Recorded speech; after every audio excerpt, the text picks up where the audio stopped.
Hey, what's going on, everybody? We live. We back. DMG called us the Dream Team. We just gonna rock out. I got my man David Chandler with me. I got my boy GT Hawkins. Y'all know him. And I'm Darian Eaton. We just gonna rock out. Today we gonna come with this show is called Paradigms Unveiled, Secret Societies. And so what we wanted to do was just give an overview because it's a lot of information to give in an hour's time or hour and 20 minutes time.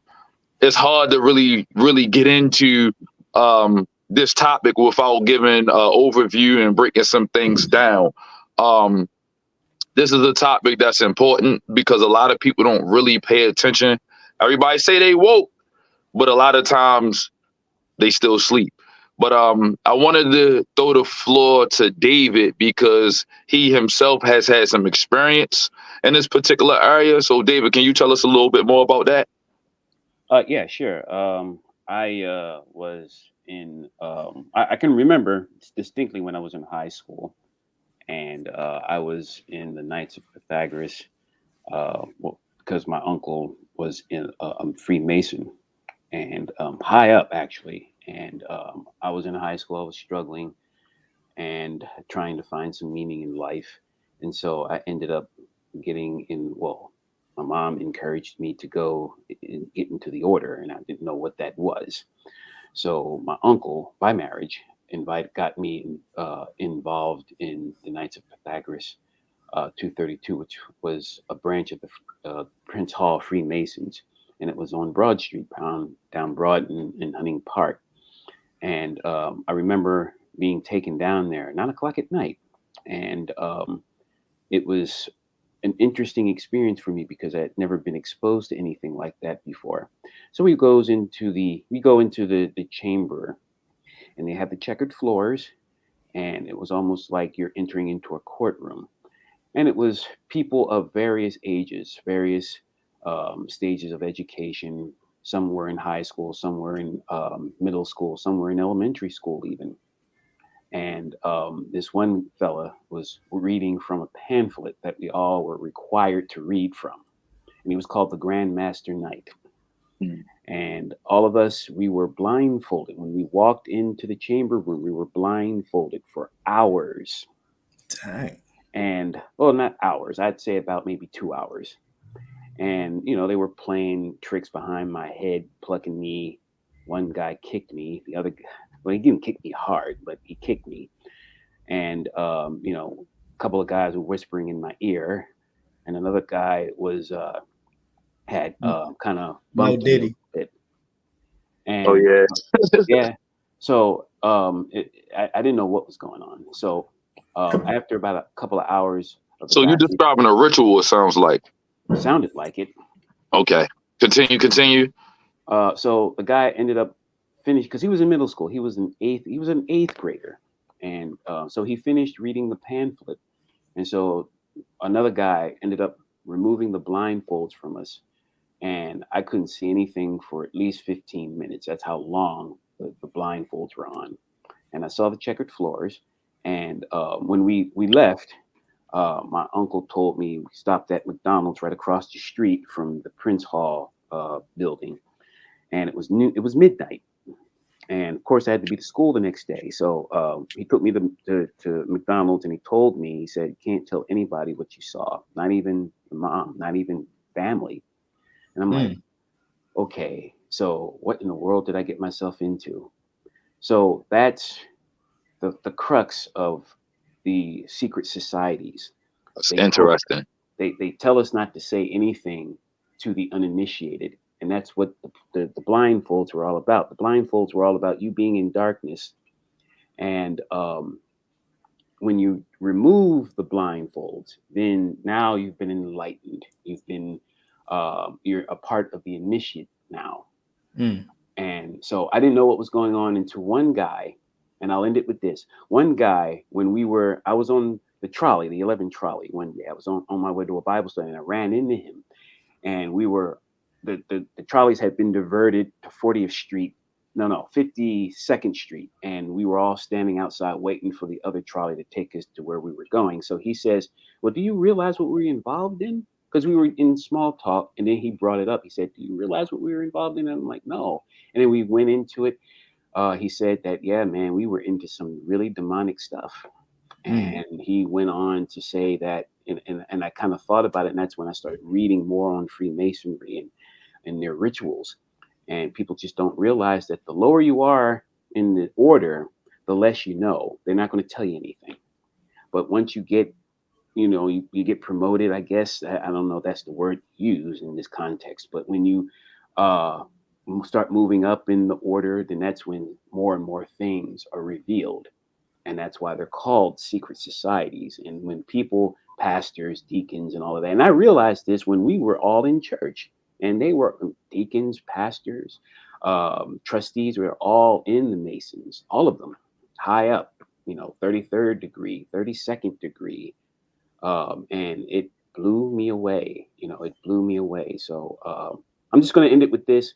We have to be subtle. The Bible says that, we have to be wise as serpents and gentle as doves. That means we have to have discernment as Christians. GT, I'm going to pass it over to you. If you have anything, I know you have something with regards to what you went through in your testimony. Yeah. Grace and peace, everybody. Living in North Carolina, Greensboro, North Carolina, between 2004 and 2012, I was inundated with people who were a part of every kind of fraternity or Masonic lodges. Greensboro is flooded with that type of stuff, and I was brand new to it, and it was wild to experience it. They had what I would call a community, but the ones that were the various kinds that they had that I've seen the most in Greensboro were Freemasons, either Prince Hall, Shriners. I've seen Shriners and regular Freemasons. Prior to my deployment to Iraq, I recently had changed my political affiliation from Democrat to Republican because my first voting experience was horrible. I go into the voting booth, and older black gentleman is in there. I'm like, okay, so how do I do this again? And the man was just like, look, you just do straight Democrat, pushed it, and then pulled my lever down. He robbed me of my, of my first voting experience. So when I joined the military is like, you'll see mostly conservative people in the military. So I was like, I'm gonna identify as a Republican. So I was in full support of the war in Iraq because of what Colonel Powell had testified before Congress about Saddam Hussein having weapons of mass destruction. I felt like America, through George Bush, was being used as the hand of God of all things to punish a dictator like Saddam Hussein. From 2001, I'll say, to 2004, I believe that I had believed that America was a Christian nation, and the leaders of America that I believed at that time were also Christians. That's what I was thinking. I also believe, like I said, the leaders, like I thought George W. Bush was a Christian. And I was in a debate with one of the colonels.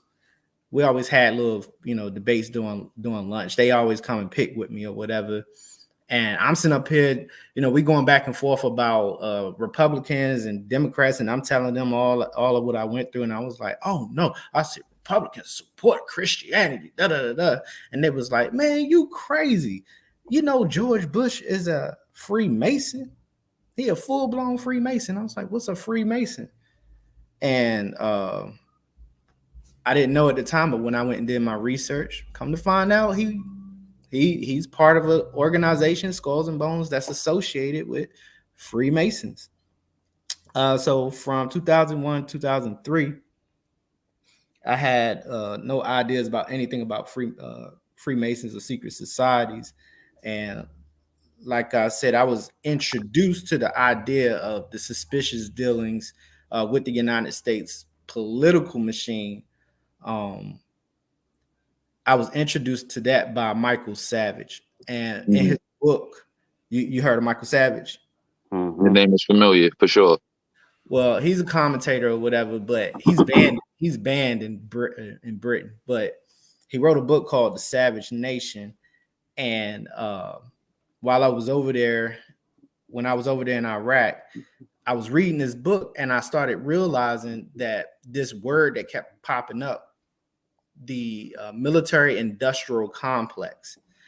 And after reading how this system works, where you have contractors replacing soldiers that can actually do the same kind of work, it's all about the money. Mm. So, I was just like, wow, I was kind of blown away to see that something like this was entrenched even within the military.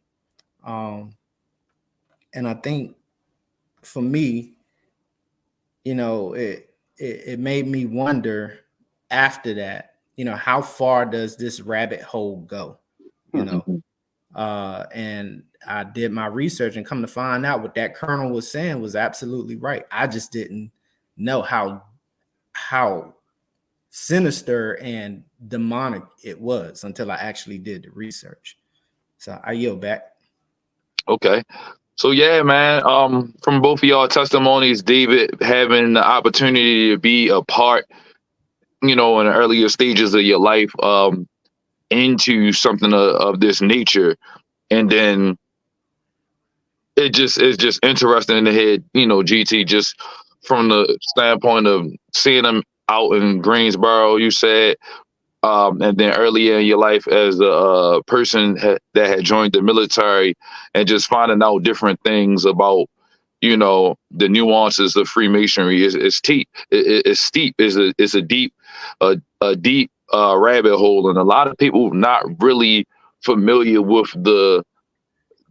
You may hear about them, you may see them with the bumper stickers on their cars, but a lot of people really don't know what's going on with the organization.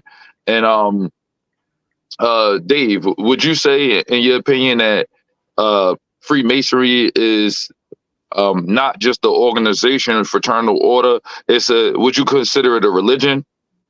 Yeah, it's definitely a religion. We Mm. see this in Albert Pike's writings that they worship a god, or what they call the great architect of the universe. And Mm-hmm. I when I studied it, and I was made aware of their symbols, because they have a lot of symbolism.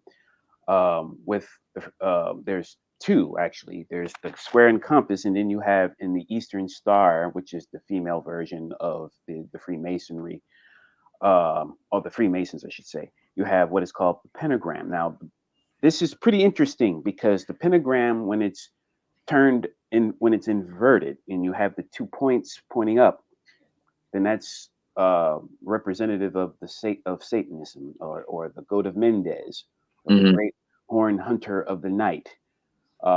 And It's funny how this kind of is always talking about the goat, the goat of Mendez, and the goat is supposed to be a representation of Satanism for a reason. And so that is very important. And Hey, uh, not to cut you off. I'm sorry. But that's one of the things one of my coworkers used to say to about, hey, because they used to talk about, hey, Hawk, you couldn't make it in the Masons. You couldn't make it. You wouldn't be able to ride that goat. I was like, bro, that don't even sound right. But go ahead. yeah, the goat, and so that's also in a lot of your, the hook'em horns, or they usually do this, and that's the rock, rock on, and a lot of your heavy metalers use this. but that doesn't mean rock on. It's called at the El Carnuto, or the sign of the devil.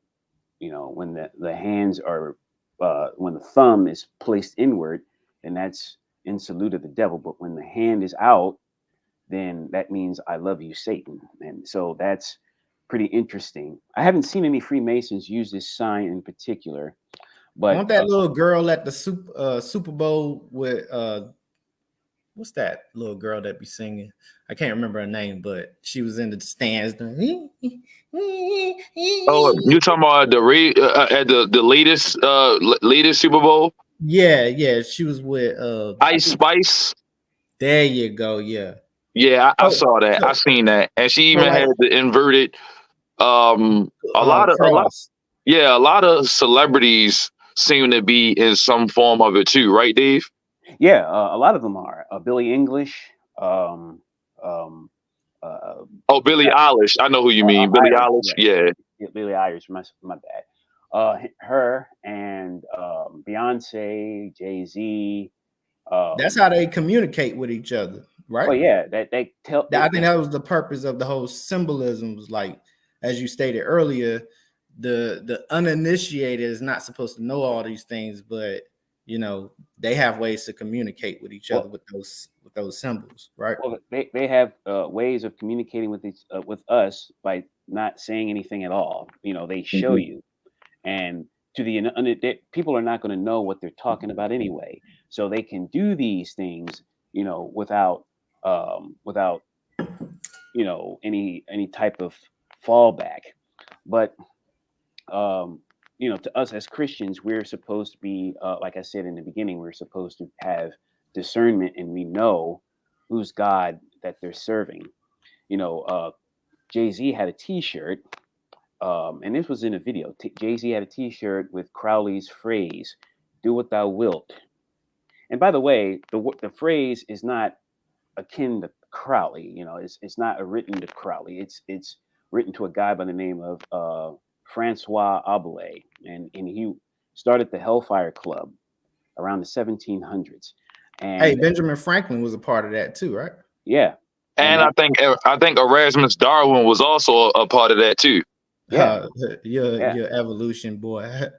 Yeah. So Crowley only popularized the phrase, and he made it to where it became do what you want to do as long as you're not hurting anybody. And this is what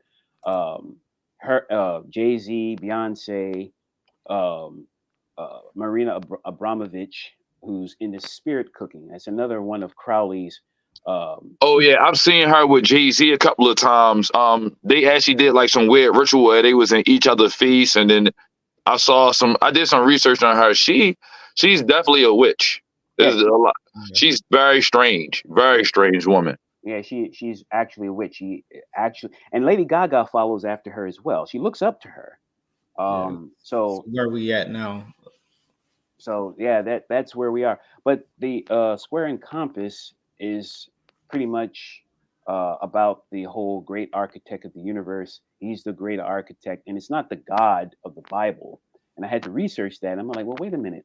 What God are they actually serving? Because you look at some of the signers of the Declaration of Independence, they don't worship. They talk about God in a very, you know, offhand. Well, I don't want to say offhand, but they talk about God in a very loose way. You know, a very nebulous. You leading towards deism, where God isn't really a personal God, but it's more like a clockmaker where he wound up the universe and then backed up. I think we're gonna gloss over that in the topic section, right? Yeah, for sure. But it's good to hit this now because he already hit it. So it's just interesting to me. And put a pin right there, Dave, because I want to get back to that deism piece.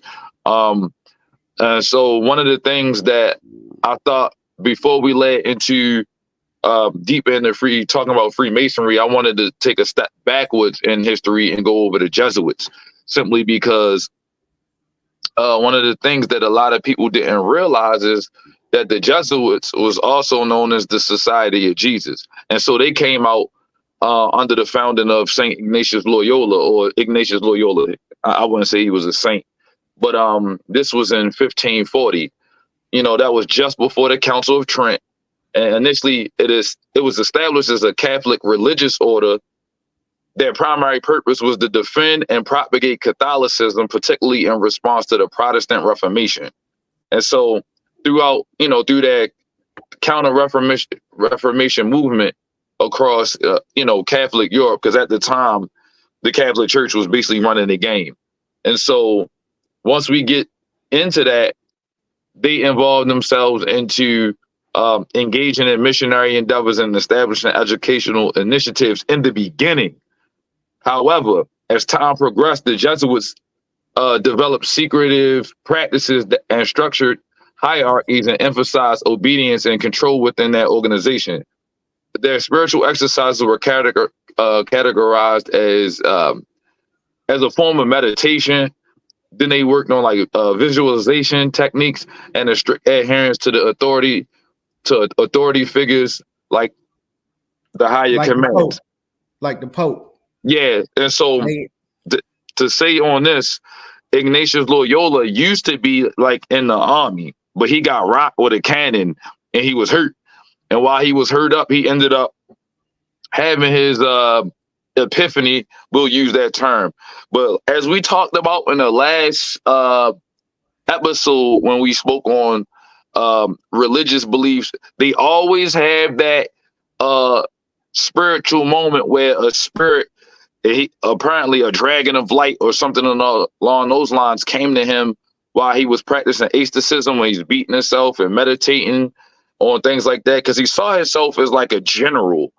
And so he apparently learned these meditation practices and visualization techniques, and then over time, once he got that word from the Pope, he was able to really step his game up. And so over time, the Jesuits involved into occult practice and became more notable by adding layers of secrecy and mysticism into their operations.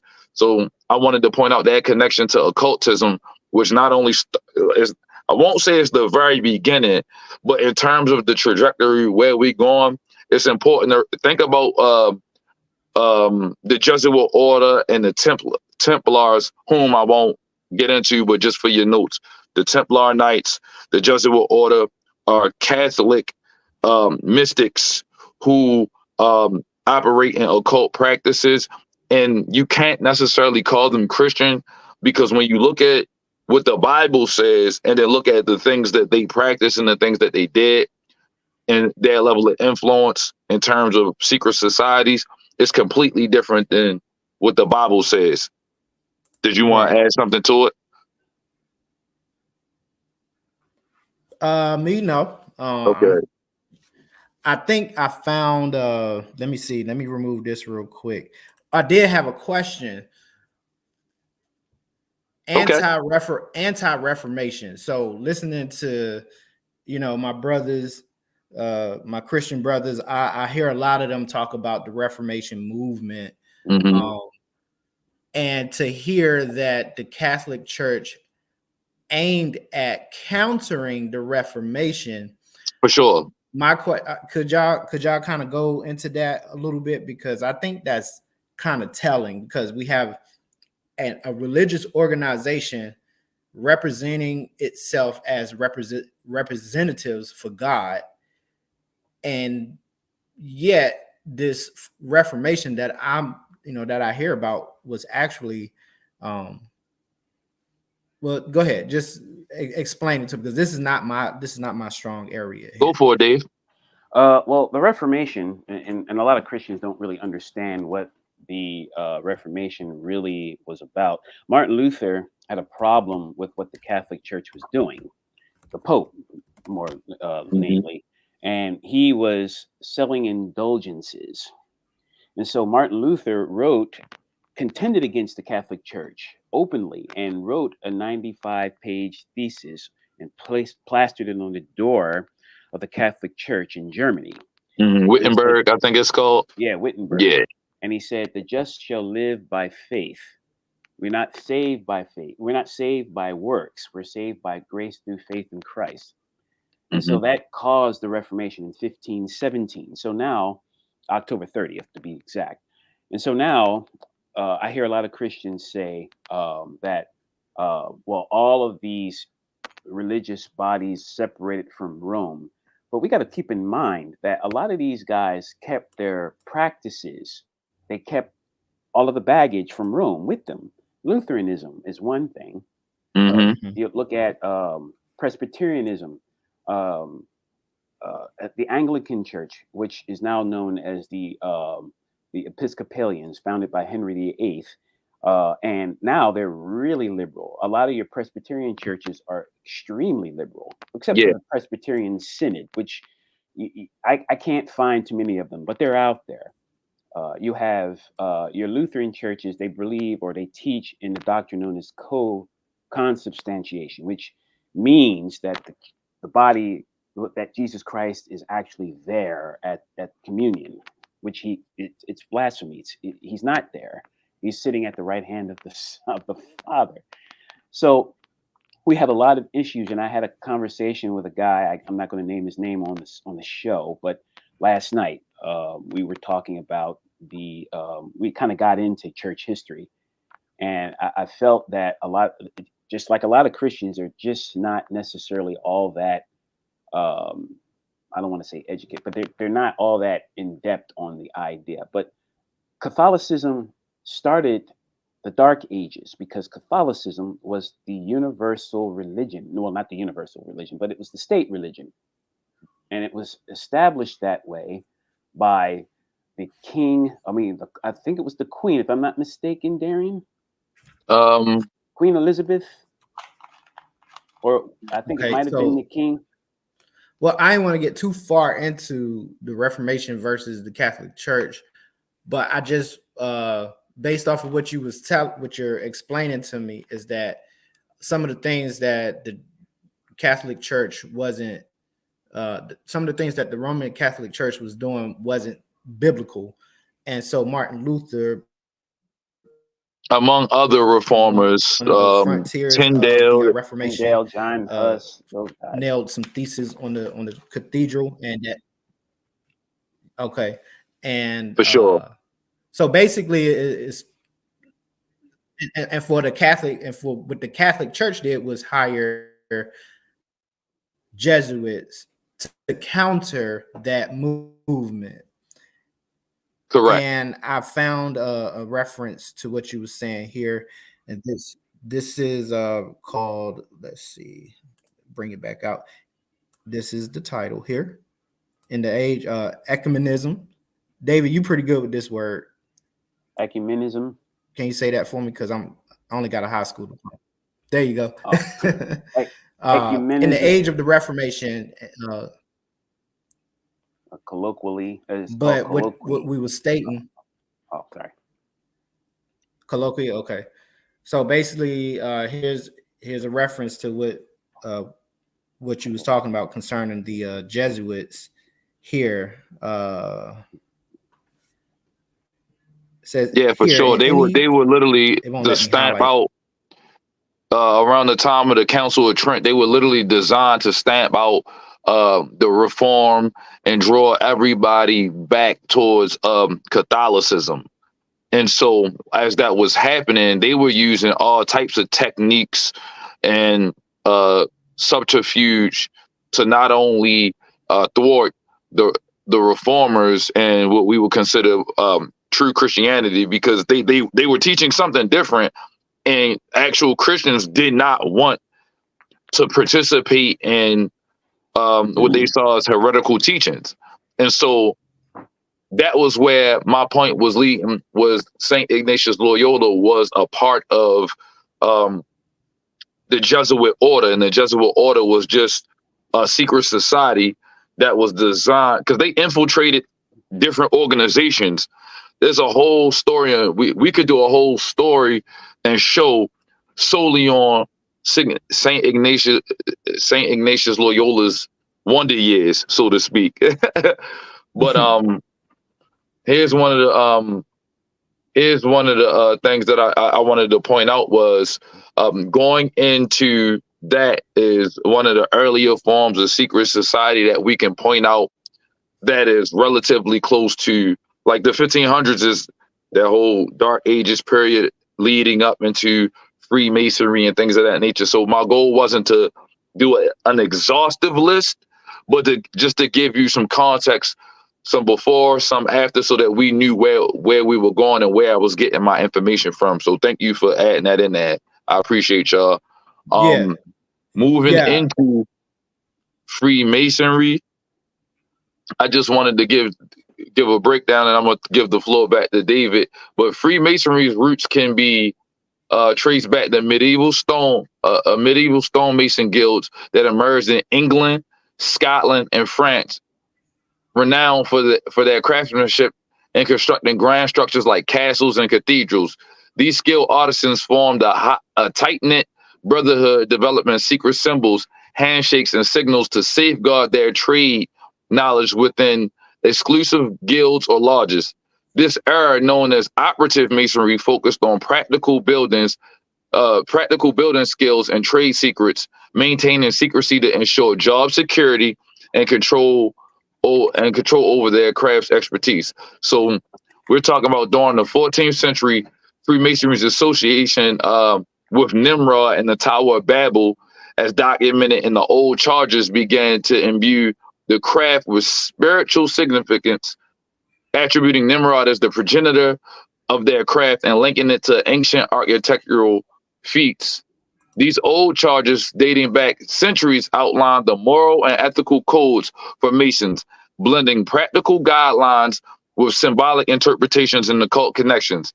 As the centuries progressed, Freemasonry evolved from operative to speculative masonry, especially noticeable by the late 1600s. Lodges started admitting accepted gentlemen, as they were called, individuals without direct ties to the building trade, but intrigued by Freemasonry's allegorical teachings and potential access to esoteric knowledge. This transition marked a shift towards emphasizing moral and philosophical principles over practical craftsmanship. So by the early 1700s, speculative Freemasonry had firmly established itself as a fraternity, promoting morals, values, brotherhood, charity, and personal development. Its rituals and teachings incorporated symbolic elements, esoteric wisdom, and ancient mystery traditions, appealing to individuals with an interest in occult knowledge and spiritual exploration. All right, so this blending of practical skills, moral teachings, and occult influences contributed to Freemasonry's enduring allure and diverse membership throughout history. So keep in mind, over time, we've mentioned celebrities, we've mentioned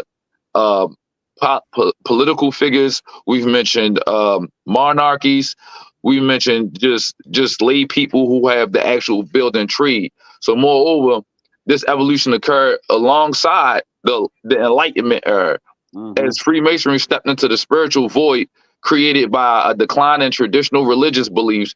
We kind of talked about deism lightly, but this offered a platform for intellectual and philosophical exchange outside of established religious institutions.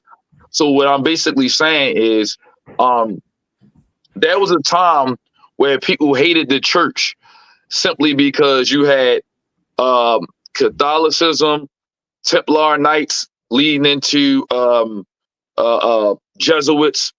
They was thrashing people. People was getting slaughtered left and right. All types of subterfuge. They had spies. They were shutting down kingdom. They was doing all types of things that led to incalculable harm. And unfortunately, this is one of the things that a lot of people who no longer are Christians or who have lost respect for Christianity point to, because this whole era of time, obviously called the Dark Ages for a reason, because it was really a very gruesome time in history. And ultimately, a lot of religious dogma was pushed, albeit, in my personal opinion, and I'm subject to a discussion on this, I don't believe, and would you guys agree with me here? If you don't, That's fine. I don't believe a lot of the things that were happening were a byproduct of Christianity as a whole. I believe that a large portion of it, although Christians are not infallible and are not without issue and sin in this particular time, because they have done heinous things too, especially in Europe, and subsequently around that particular era. But I believe that there should be a difference between Christian believers in that time and then those who are a part of the uh, Reformation or Counter Reformation that basically will say went to war during the Inquisition and things of that nature. I don't think that we are Christians get a good rap in this area, and I think some of it's unwarranted. What do you guys feel? That's so just to rewind a little bit from what I learned when I was in Greensboro doing all this research, is that and we're gonna get into I guess the Illuminati a little later. Oh yeah, you brought up sure. the Knights Templar. The Knights Templar go all the way back to the first century. I can't remember how far back. Not first century. That's way too far back. But basically, they were used to help my pilgrims go back and forth from Jerusalem to Europe and things of that nature. But you also had the rise of Islam at the same time, which there was many clashes. There is some information that was the 1100s to 11. This is a rough estimate. 1119 to March 20, the 22nd of March 1312. Yeah. So around that time, of course, you know what I'm saying, the Knights Templar were doing their thing, but the Church of Rome they saw themselves as God on earth. I forgot which pope it was, Pope Boniface, who stated that they are in the place of Christ. That's literally Antichrist. Yeah, so we already see what type of body we dealing with as far as the religious body, and the activities makes it even more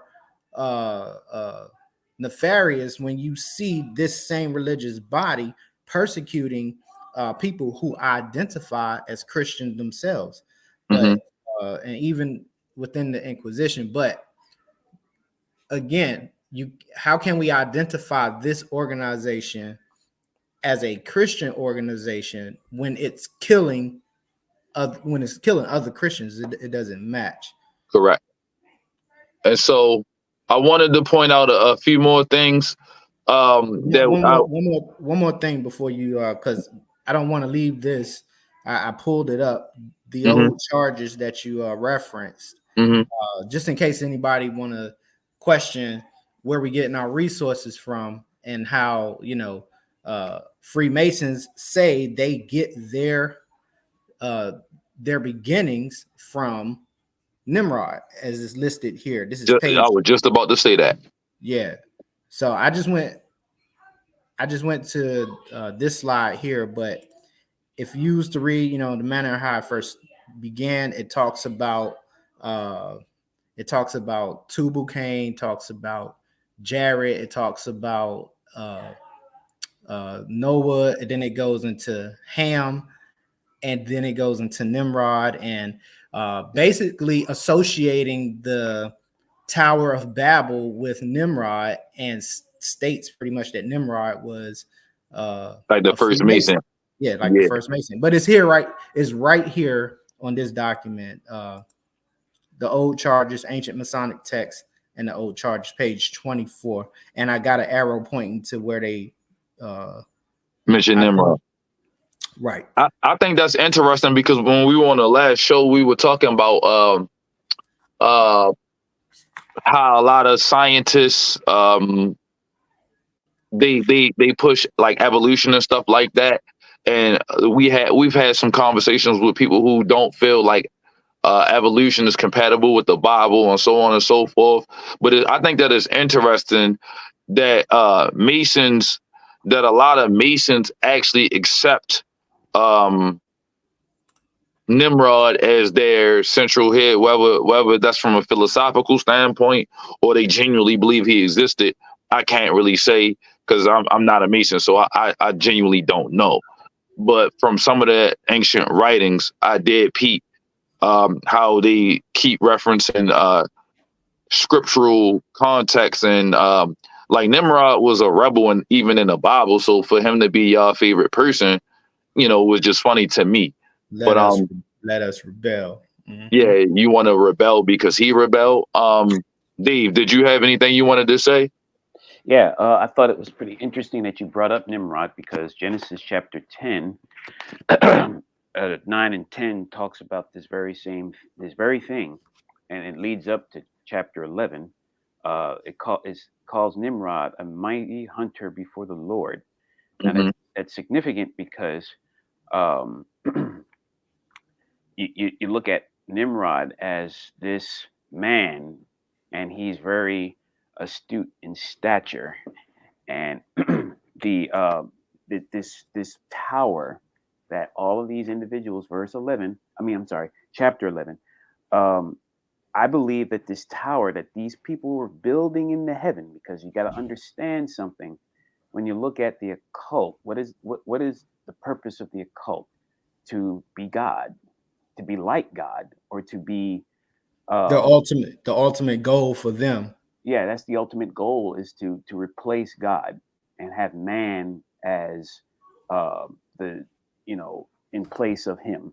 So Nimrod wanted to build this tower into heaven, and I believe that this tower is a ziggurat. I think it was a pyramid, and that kind of leads me into what I'm going to get into later on about the ziggurat. You said a ziggurat? Yeah. Okay, just making sure we on the same page. I understand. Continue. But I believe that he was one of the first Masons, because if you look at the square and compass, it kind of brings me back to that point. It kind of really just it hones in on that, because they're building into something. You're saying that the shapes are similar? Let me challenge you on that, if you don't mind. Okay. Just from a biblical perspective, Cain was actually the first person to build cities, or to build a city according to the scriptures. Now, I've heard Masons associate Cain and Tubal-Cain as the first Masons. Okay. But according to the old charges here, they the ones who said that they associate Freemasonry first with Nimrod. Yeah, but I was just throwing that out there. Just well, yeah, I've heard certain Masons, and I guess it depends on who you're talking to, because certain Masons will disagree with you, certain Masons will agree with you. So we have to keep that in mind. But I think that Nimrod was either a key part in this, or he might be the founder or the progenitor of all of this. Well, it's what he stood for. I mean, he wanted to go to heaven to fight God, according to, Josephus. Yeah. So it was like, just when you think about his process and hold that thought about going to heaven to fight God, the spirit of that thought process, I believe, permeates through the occult like a scarlet thread. I want to get into something and double back into what I asked you to put a pin in reference to deism. I want to talk about the Enlightenment era. And so the Enlightenment era, I'll give you my little spiel, and then I'll let you take it and run with it. So the Enlightenment era, spanning from the 17th to the 18th centuries, marked a significant cultural movement in Europe, emphasizing reason, science, and individualism. It challenged the traditional authority of God through deism, which advocated for a distant creator and promoted scientific inquiry and evolution. The Enlightenment also advocated for human rights and secularism, aiming to move away from religious dogmas and establish a society based on rational principles. During this period, there was a growing discontent with the perceived corruption and tyranny of religious institutions, particularly the Catholic Church and the Jesuit order. which I talked about earlier. These institutions were seen as perpetuating ignorance and using subterfuge to maintain power. The atrocities committed under the banner of Christianity, such as crusades, inquisitions, and torture, led many to question the authenticity of the Christian faith and turned them against organized religion. So the Enlightenment thinkers like Voltaire, H.G. Wells criticized the Catholic Church for its role in stifling freedom and perpetuating ignorance and prejudice. They saw no distinction between Christianity and Catholicism, and specifically Roman Catholicism, viewing both as oppressive forces that needed to be abandoned. This sentiment fueled a movement towards knowledge and science as alternatives to traditional religious beliefs. However, the shift towards a godless society faced challenges in explaining the origins of existence without a higher power.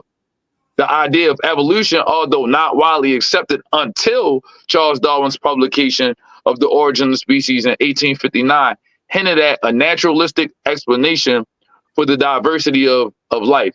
This transition from a religious worldview to a more secular and scientific one reflected the broader agenda of the Enlightenment to question established authorities and seek rational explanations for existence.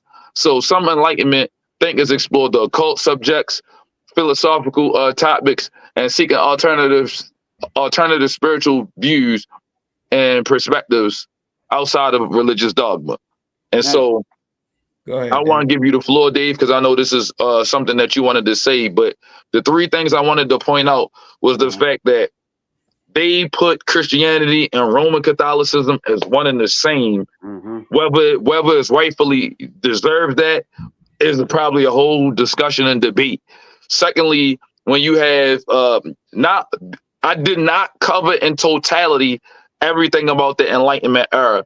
Specifically, there are things like Isaac Newton and other Christians who added actual substance to this particular era. But the reality of it is that deism, occult philosophy, and other, so-called enlightened thinkers were the ones who had sway. We mentioned the Hellfire Club and Erasmus Darwin and a lot of these other gentlemen. These people were the ones that had meetings and conversations leading up to the origin of species. But I can't, like I said, I don't want to get into everything real heavy. I just want to gloss over a few things. And David, I know you had a few things you wanted to discuss, so go for it. Well, I think that it's kind of interesting that you talk about the Enlightenment era with in reference to Freemasonry, because it's kind of interesting how these guys meld occultism with science and reason. Some like deism, for instance. And I think that deism, and correct me if I'm wrong, I'm open to correction, but I think deism opened the door to more extreme ideas when it comes to occultism, like with Blavatsky and with Crowley and with Annie Besant and with Rudolf Steiner and all these other individuals, because all of those guys melded or amalgamated reason with esoteric knowledge, wisdom. What do you think theosophy stands for? Look at the two Greek words, theos and Sophia, or sophos. That's where we get the name Sophia from. It's wisdom. So you look at, God wisdom or esoteric wisdom. That's what theosophy means. So when you look at the Enlightenment era, people like Nietzsche, people like John Locke and Francis Galton, not Francis Galton, but Francis Bacon, Thomas Paine, all of these guys. And by the way, Thomas Paine is a very essential figure with this movement, because he wrote two books, and I'm not going to get too far off subject, but he wrote two books, and that's called Age of Reason, which pretty much really documented what he actually believed, and an Age of Age of Reason and Common Sense. And all of those were key in the founding of our country. He brought Benjamin Franklin over here from England. He he was instrumental in he's probably one of the signers of the Declaration of Independence. If in my opinion, I don't know if you guys believe in this, in the same thing or not, but he was very instrumental, and that kind of moved it forward. So now, and then you mentioned deism. It's kind of interesting how these guys mention God in the Declaration of Independence, mention God in the Constitution. Um, you know, and it's funny though how they never really specified who this God was. Well, who are you talking about? Are you talking about the God of the Bible, or are you talking about some other God? Well, they weren't talking about the God of the Bible. They were talking about a deistic view of God. They had a very deistic view.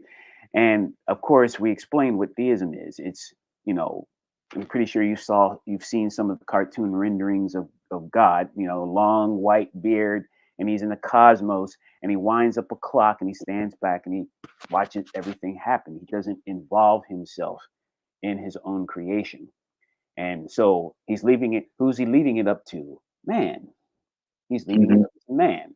And I believe that's the epitome of what occultism is. Occultism is, I want to be God. I want to be like God. Look at Genesis chapter 3, where the serpent tells Eve, yeah, you shall not surely die, but ye shall be as gods, knowing good from evil. Your eyes shall be opened, and ye shall be as gods, knowing good from evil. And that's enlightenment. That's what the epitome of what the Enlightenment era was. They're all looking for reason and science apart from anything that had anything to do with God. Yeah, that I like what you said there. And bringing it back to full circle with that Genesis 3 quote. It's interesting to me. I got a quote. I'm Go sorry. for it. I was just saying I got a quote. I got a quote from Thomas Jefferson. Okay. And I think this quote is based off of his reading of what David just pointed out, Age of Reason. What was it called? Common Sense and Reason? Common Sense and then the Age of Reason. It's two different books. Now, yeah, two different books. Oh, okay. All right. Now listen to this quote from Thomas Jefferson. But we may hope that the dawn of reason and freedom of thought in these United States will do away with all this artificial scaffolding and restore us to the primitive and genuine doctrines.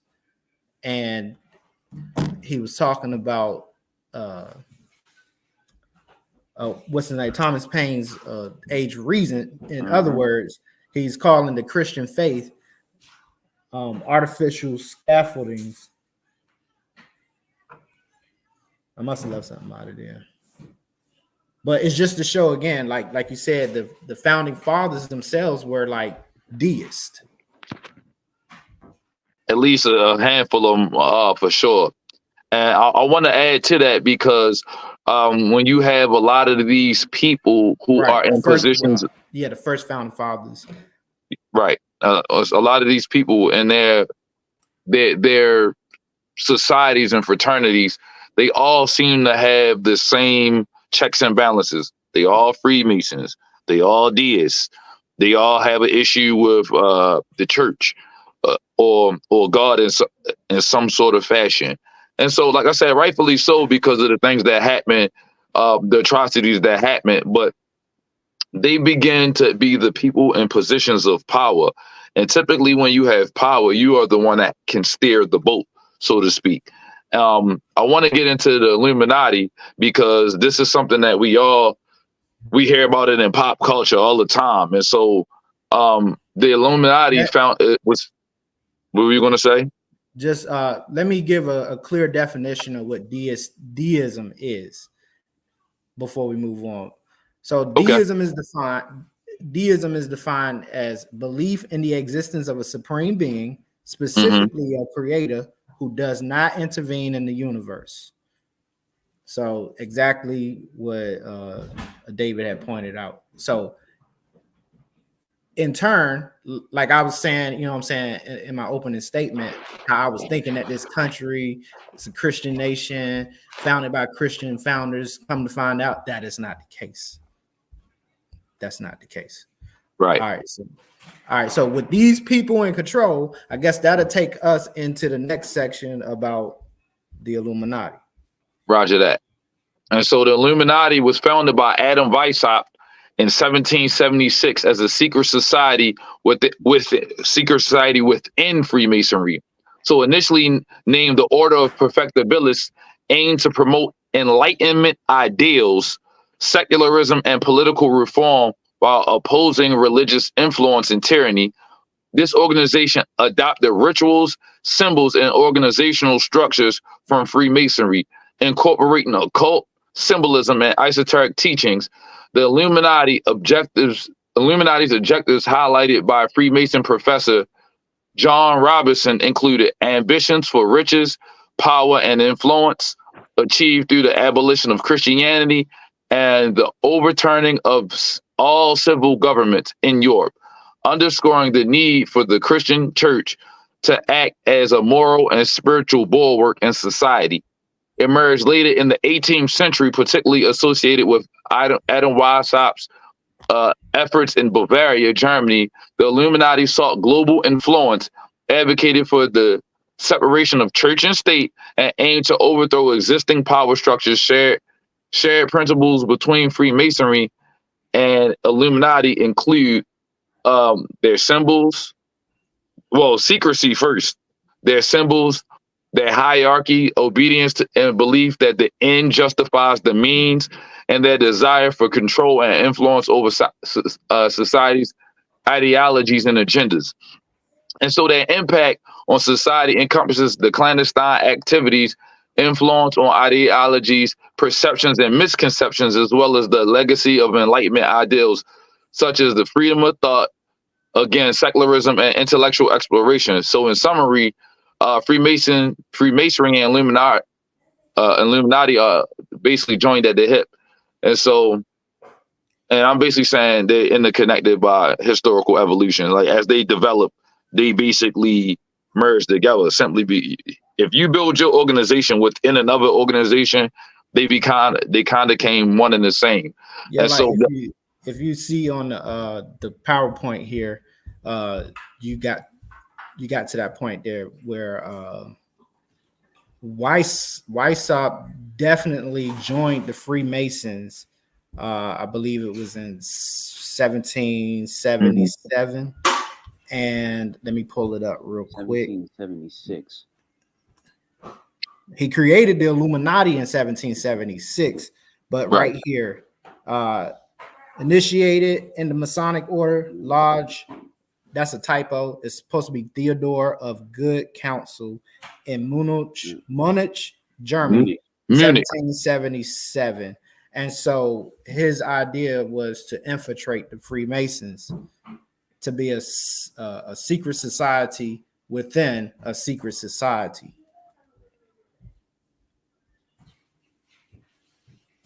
Yes, sir.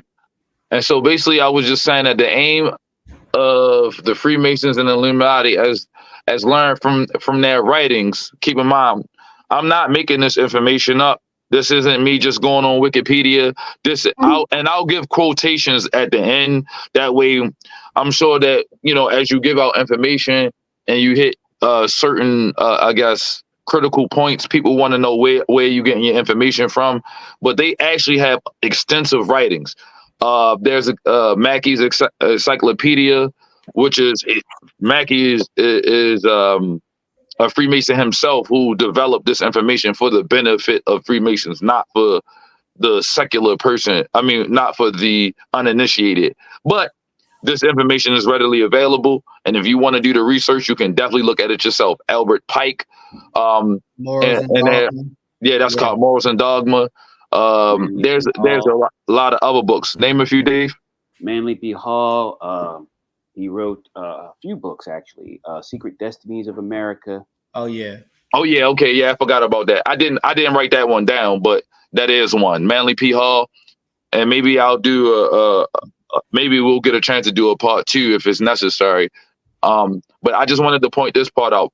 The aim of the Freemasons and the Illuminati, as learned from their writings, was to replace Christianity and monarchies with a new societal order based on Plato's Republic. This vision was influenced by classical Greek philosophy. Notice it's Greek. Classical Greek philosophy and the mysteries passed down through Persians and Pythagoras. There's that Pythagoras, David. Weren't you a part of, what was your order called? Knights of Pythagoras. Okay. Plato's Republic served as a foundational text for their ideas, advocating for a hierarchical society divided into ruling elites, auxiliaries, and workers, effectively abolishing the middle class. Individuals were expected to submit unquestioningly to the ruling elite, guided by their superior knowledge for the greater good of society. Plato's philosophy emphasized a totalitarian state where the end justifies the means, allowing manipulation, control, and even disposal of individuals for the perceived benefit of the state. The vision included eugenics, where only the best were allowed to procreate, and the complete abolition of marriage and the family unit, with children raised communally to eliminate individual attachments and loyalties. This totalitarian structure and control over individuals' lives reflect the ideals that Freemasons and Illuminati sought to implement in their envisioned New World Order. And so where I got the bulk of this information from was in the book is by Plato. It's called The Republic. And when I was reading some of the writings of other Freemasons, they love this book. They love this book. And a couple of weeks ago, maybe a week ago, we did a show on it last Wednesday when I mentioned that a lot of scientists purported and pushed eugenics as a school of thought, where they thought that inbreeding and getting rid of Black people and Jews and so on, other races outside of their favorite races. This is where I mentioned Charles Darwin, because the origin of species of natural selection, what was it? The last part is of favorite races. This was their initial concept.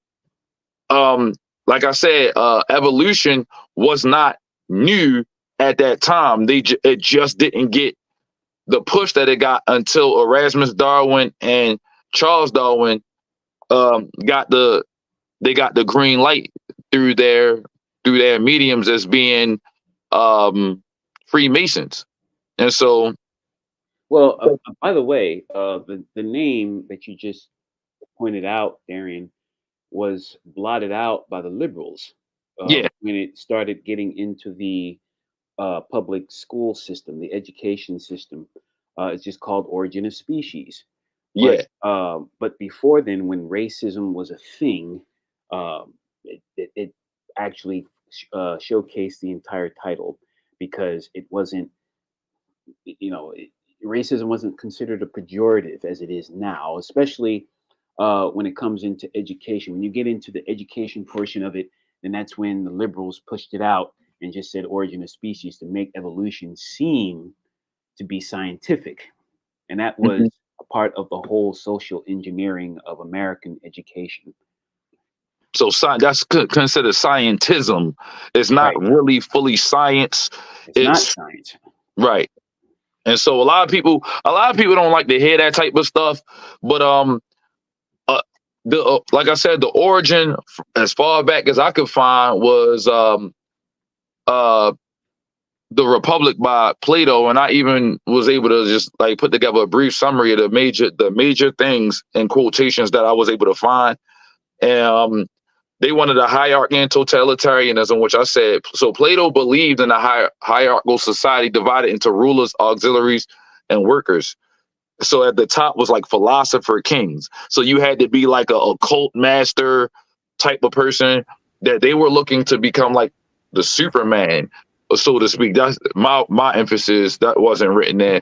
But one of the quotations was, till philosophers become kings in this world, or till those we now call kings and rulers really and truly become philosophers, and political power and philosophy thus come into the same hands. That's a quotation directly from Plato. They wanted control and submission. They wanted abolition of the middle class. Two quotations for those two things are: once you stand under leadership, for example, you should get up or move, wash or take his meals only if he has been told to do so. Quotation 3, there's a small top tier ruling elite, an enlarged bottom tier that is subservient, and then simply a group in the middle to implement it. And then the manipulation and propaganda, where it says, I'll give you a quotation, but basically the summary of that would be: Plato advocated for manipulating beliefs through propaganda and controlling flows of information for the benefit of the state. That's important because my whole premise is that secret societies have been doing this all along. They've infiltrated other organizations to get their means done. The end justifies the means. This isn't my thoughts. These are the thoughts of St. Ignatius Loyola, Adam Weishaupt. You have the origins of Freemasonry. They all teach these same principles. And for these people to still have organizations that these same gentlemen and people that I mentioned are venerated to this day. And so to say that the celebrities that we see aren't following these same things is crazy to me. These politicians, they're obviously doing it because we're in 2024 and these people still have a great deal of power. And I'll get into more if we have a few more minutes, but in reference to eugenics and breeding, Plato suggested a breeding program to improve the qualities of the human species with only the best individuals allowed to procreate. And so the quotation I wrote was: the best man must cohabit with the best woman, and the offspring of the one must be reared, and that of the other not. And so it's weird how it's written down, but that book is called The Republic by Plato. And so I don't know who has read it and who hasn't, but I've definitely delved into it. But it's interesting because a lot of people won't speak on that. And it was even my last little point in regards to this. It was the British Royal Society that acted as a headquarters for that particular level of propaganda machine. And so they had to themselves find a way to introduce that, Darwinism or evolution, because the founding members of the Royal Society themselves were Freemasons. And at first, they didn't really go with it. But when they realized that particular ideology was what lead them into, I guess, the crux of their teachings, they agreed, they had their meetings, and they rolled out a plan. And so there is a guy by the name of W.L. Wilmshurst. I'll get into that maybe next time because there's a lot of information that I would just be going into that'll take us away from the initial thought process. But in my notes, I'll leave with this quote: "The meaning of Masonry, W.L. Wilmshurst. The evolution of man and to Superman was all this. The purpose of ancient mysteries and the real purpose of modern Masonry is not the social and charitable purposes to exert much attention is paid, but the expediting of the spiritual evolution of those who aspire to perfect their own nature and transform into a more God-like quality. And this is a definite science, a royal art, which is possible for each must put into practice whilst to join the craft for any other purpose than to study and pursue. The science is to misunderstand this meaning. The man who is sprung from earth and developed through the lower kingdoms of nature to his present rational state has yet to complete his evolution by becoming a godlike being, ununifying his consciousness with the omniscient to promote, which is and always has been the sole aim and purpose of all initiation." So that's Wilmshurst, page 94. That's directly from them. You know what's crazy? listening to all this, when I'm listening to, you know, the guys in the back chat, like people talking about God is electromagnetism and or how people are saying, you know, we can look to ourselves, we can pray to ourselves. Every time when I'm hearing this, is like all of that is popping up in my head, and I'm like, so all this black consciousness talk is coming from White thought, white white European thought. or even Europeans who lived a few hundred years before Christ, like you brought up. What's his name? Plato's Republic. A Greek philosopher. A Greek. I want to give you a few other quotations. These are directly from books. These are not my words. This is Dr. Erasmus Darwin. This was in 1731. He lived between 1731 and 1802. He was like I said, he wasn't the first. He was the first man in England to suggest those ideas, which were later embodied in Darwinian theory by his grandson. He wrote his own book called Zoonomia, which later became. We pulled that up. We pulled that up a couple of weeks ago. Yeah, and this was the name of the book. Mackey's Encyclopedia of Freemasonry says before coming to Derby in 1788, Dr. Darwin had been made amazing in the famous Time and Memorial Lodge. I'm sorry, there's a typo. He had been made a Mason in the Memorial Lodge of Canongate, Kilwinning. That's lodge number 2 in Scotland. So Sir Francis, Mason, right? One of Darwin's sons, Dr. Darwin's sons was made a Mason entirely in lodge number 253 at Derby in 1807 or 1808. His son and his other son was made entire. I got a couple typos. I was rushing to get this written out, but I'll go to the actual pages and read. If somebody asks, I can just drop a link. He became a Mason in 1804. The only name that did not pop up in there was Charles Darwin's name. Was not on the lodge's ledger, but most likely he was a Mason himself, and that's from page 34 or Daniel 34 and Mackey's Encyclopedia of Freemasonry. So what is essentially supposed to say was that Erasmus Darwin and both of his sons were all Masons, and they basically became Masons around a certain time between England and Scotland. And so Louis Pasteur wrote, to bring about spontaneous generation would be to create a germ. It would be creating life. It would be to solve the problem of its origin. It would mean to go from matter to life through conditions of environment and matter, or lifeless matter. God as an author of life would then no longer.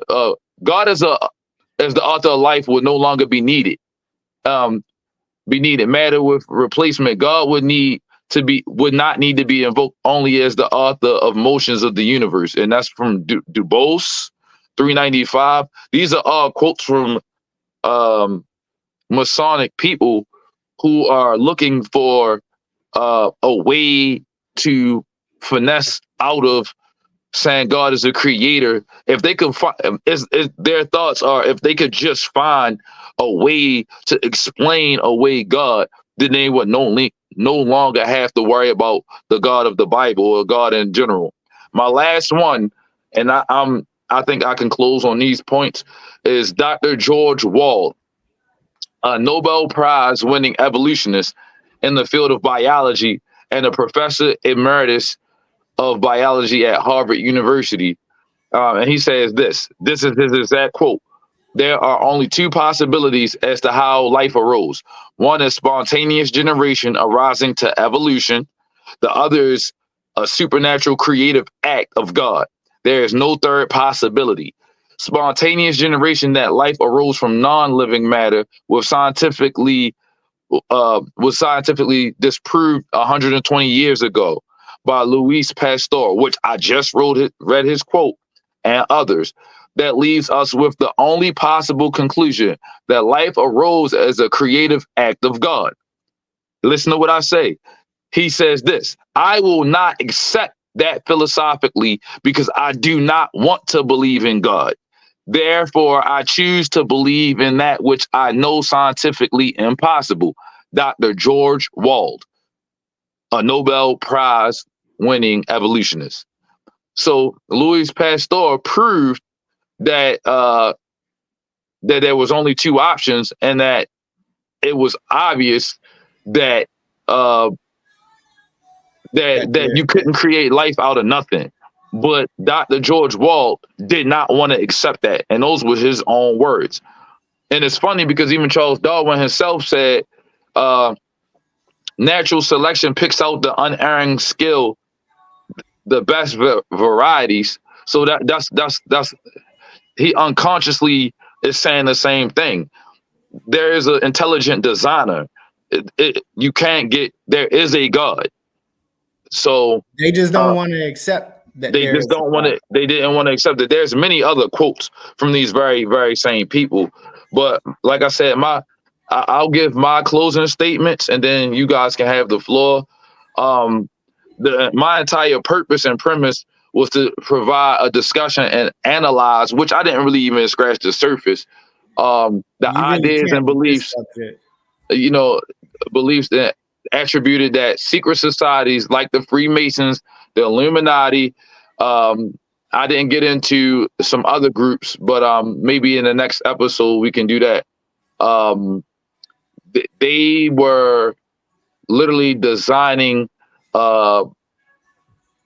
They were literally designing and implementing a propaganda to not only overthrow governments, but get rid of God himself in favor of a more secular and naturalistic worldview. And so, in order to create a new world order, those things had to be done. And so, there were other things that I did not get into, but I'll leave that for y'all. But eugenics, that whole school of thought, comes directly from Freemasonry and occult practices. The Jesuit order comes directly out of occult practices. The Illuminati is a secret society born within a secret society, where he wanted to overthrow the government and get rid of God and church and state and all of those things. It's just interesting how during the Enlightenment era, a lot of things get swept under the carpet. The way we see the world now has greatly been influenced by these particular fraternal orders and secret societies. And so I lay this square at your feet for you guys to do more research and think more about these things. I'm done. Well, I think that you hit a lot of nails here.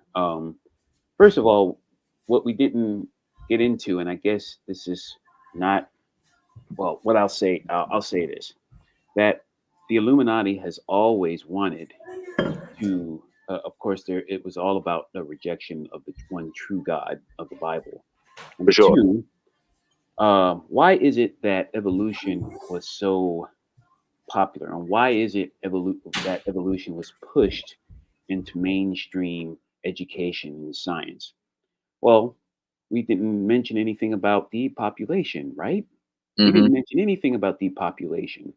It was to get rid of unfavored races, undesirables, right? Undesirables. So that's why abortion, homosexuality, gay marriage, all of these things, and diseases, illnesses, manufactured diseases, COVID, HIV, all kinds of other things, because it was in the Georgia Guidestones, and there was a quote that was written by Thomas Paine. Let this be to the age of reason or something or another. I'll get the exact quote to you, but in the next show that we do, if we do it part two. But that's pretty. It's significant to me that all of these people, and not only that, but we have to. The Illuminati wants society to be destabilized. How do you do that? Well, you get rid of Christianity, but the first thing you do is to destroy the family unit. Hmm. And if you destroy the family unit, then of course everybody is going to be more malleable, more uh, easier to manipulate and control. And that's why, you know, a destabilized society is going to look for a leader. They're going to look for um, a person that's going to lead them somewhere without God, without a God that we are morally uh, that we have a moral responsibility to. You know, For first of sure. all, we have a moral responsibility to our parents, right? Because they've been placed by God. Number two, we have ultimately we have a moral obligation to God, the God of the Bible. But all of Mhm. those things, those ideas have been eliminated from society. So who do we look for? Who do we look to? And this is how the Illuminati was able to implement their ideas. Cultural Marxism. That's another facet of secret societies, the Illuminati, occultic thinking. Place all of these distractions, music, entertainment, and the media, and make them give us all of the answers that we think we need. Yeah. And so that's why America, it's kind of interesting why we ask, well, why is America the way that it is? Why is the culture the way that it is? Well, because it's called the law of reversal. Everything is backwards. What's wrong is right, and what's right is wrong. The Bible says that you know uh, everybody's going to be doing things, doing what is right in their own eyes. Well, that's what the Illuminati teaches. That's what the occult teaches. Do what thou wilt. Do whatever you want to do as long as it's not hurting anybody. So those are those key things that we need to really, really look to when Can, we're examining. can Uh, I give another quotation real quick to tie into what you had mentioned? mhm, I should have mentioned this one a little earlier. It's by a guy by the name of Thomas R. Malthus. He was born in the 1766. And he authored a document called the Essay on the Principle of Population, where he concluded that, amongst other things, society should adopt policies that prevent the human population from growing disproportionately larger than the food supply. And then Malthus again finding a route into Plato's Republic proposed. See what I'm saying? It's all the same people. Plato's Republic proposed genocide to make sure that this didn't happen specifically. He thought to target the poor, he says, instead of recommending cleanliness to the poor, we should encourage contrary habits. In our times, we should make the streets narrower, crowd more people into the houses, and court them through a turn it into a plague into the country, where we should build our villages near stagnant pools. And then he says, I'm particularly encouraged settlements in, like, keep in mind he was in Europe, so he wanted them. And I'm having to just gloss over because the writing is archaic. So he said that he wanted them to be by marshes, like, which is like a swamp. Swamp, So yeah. yeah, and so he says, particularly encouraging sudden and unwholesome situations, but above all, we should reprobate specific remedies.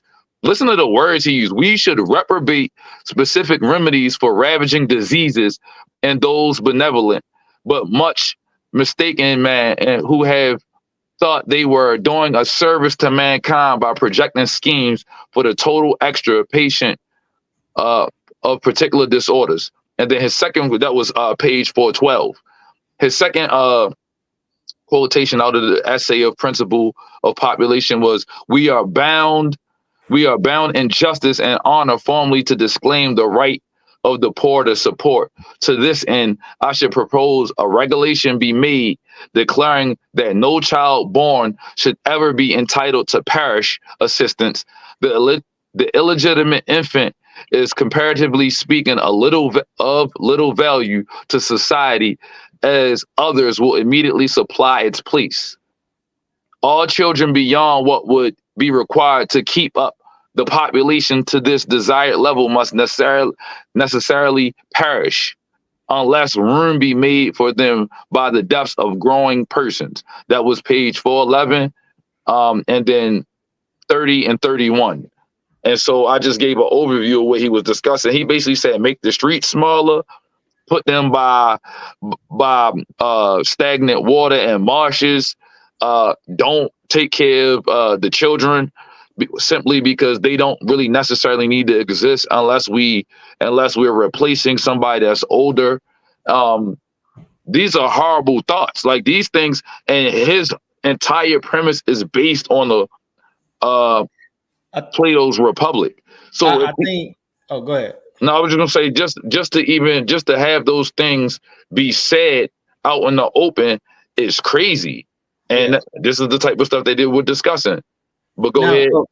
Now, first of all, what I was gonna say is it's not just that they it's not the fact that they talked about it back then. The issue is now we're seeing it at play. We are seeing it at play. Mm-hmm. The ghettos that we see practically around the world, I would call them artificial ghettos because they weren't created naturally, but it seems like the government heads of all these countries seem to stagnate people in certain types of way. And this seems like the ideology that is guiding them. Yeah, it's political ideology. Even a journalist by the name of it's an EIR journalist by the name of Jonathan Tannen. He's listen to this statement. He said, David wanted to say something after you though. You got it. It says he makes the following statement. Now it's easy to show that Darwinism, one of the pillars of modern biology, is nothing but a kind of cultural cult religion. I am not exaggerating. It has no scientific validity whatsoever. Darwin's so-called theory of evolution is based on absurdly irrational propositions, which did not come from scientific observations, but were artificially introduced from the outside for political, ideological reasons. Boom. There you go. David, go ahead, bro. Yeah, I was just gonna add to that. You said that it was a lot of political ideologies there. You look at I'm looking at the notes here, and it says this abolition of the middle class. Isn't that in the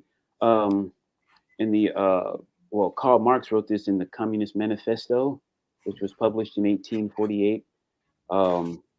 And so again, and of course, Karl Marx was a Freemason, and he was a part of the he had the hidden hand. He took a picture with him with the hidden hand, and I was going to get into that.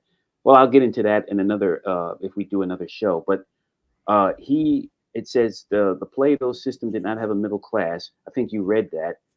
There was a ruling elite. Where'd Darian go? But go ahead. Just keep going. But that this simply means that we're living that now. There is a ruling elite, or at least they're setting it up to be that way. They're getting rid of the middle class. They're eliminating the middle class, and this is what a lot of the Democrats are pushing forward. They're pushing towards that. They're pushing towards us living in a caste system, in a sense. The ruling elite and the poor. And so there's another thing that I wanted to lost it. Another thing that I wanted to get into a little bit more was hierarchy and totalitarianism. You've noticed that Vladimir Lenin, when he started the Bolshevik Revolution in 1917, he too had the hidden hand. He was a part of the Freemasons, and he read Karl Marx's books. He read Karl Marx's work, and he wanted he started the communist revolution as a result of this, as a result of these principles. So we have a rabbit hole here, but it's all connected. All of the dots are connecting. Sure. Vladimir Lenin and Joseph Stalin, who was worse than Vladimir Lenin, he established a ruling elite, and everyone else were just fodder. And so he killed more people than Hitler. I think he killed about maybe 60 million Russians as a result of cutting off the food supply to Ukraine, because he wanted to. And it's funny though, like with Che Guevara, same thing. He built an entire in Cuba, and a guy by the name of Fidel Castro. They wanted to set up the same kind of system to where a communistic style government, or totalitarian style government, to where the ruling elite are sitting above everybody else. It's like a caste system. And so this is what these secret societies, secret societies for sure. Correct. So let's wrap it up, guys. Dave, you got anything to close out with? That was a really good point. I'm just glad that we had the opportunity to bring this all out in the open. I think that the Bible is true.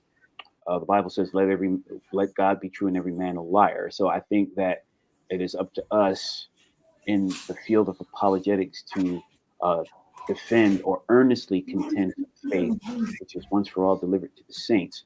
And this is our job as believers. Now, the devil is going to be coming for us. And this was true when we did the first show. They were coming for our heads. They were talking about us in subsequent shows. So I think that the Bible said to put on the full armor of God, and that we may stand against the evil day, that we may, and then the Bible also tells us to, for we wrestle not against flesh and blood, but against principalities and powers. And so this is what we're doing. And so we got to stay prayed up. We got to, and I don't want to sound cliche, but we really have to, rely on the Holy Spirit, and we rely on the Word of God to continue. For sure. This. Anyway. Okay. This was an awesome show. GT, as always, shout outs to you for bringing me and Dave on board. Thank you to DMG for letting us rock out on Paradigm Shift. I appreciate it. You can't get no realer than that. Somebody that, is opening his platform to people like us to share not only the gospel, but give information from a apologetical standpoint, just to be able to refute and discuss some topics that I think needed to be discussed. But, GT, thanks for linking us up with DMG. So you can close us out, bro. Oh, okay. So pretty much, I think what we did was, I think we pretty much hammered the point that this ideology that involves evolution or Darwinian evolution is actually based off of a Greek philosophical religious point of view. And for me, this was a topic. This was a topic of interest because of the prophetic implications. So the Bible tells us that, in the last days, pretty much, that there will be a final government that stands up. And this government is actually hostile to the saints. All of the hallmarks that y'all pointed out in, this presentation, every single one of them are found in this government or this new world order style of government. Now, if we read in Daniel chapter 7, verse 23, it says this: the fourth beast shall be the fourth kingdom upon the earth, which shall be diverse from all other kingdoms, and shall devour the whole earth, and shall tread it down and break it into pieces. This fourth kingdom sounds just like the kingdom of the New World Order. There was some other tantalizing things that connected for me. For example, this final government and its leader is also hostile towards the saints. In Daniel 7:25, it says, and he shall speak great words against the Most High, and shall wear out the saints of the Most High, and think to change the times and laws. And they shall be given into his hand until a time and times and a dividing of times. And the fact that the Illuminati is so heavy into the occult, and this occult is also associated with Luciferianism or Satanism, seems to call out to me Revelation chapter 12, chapters 12 and 13.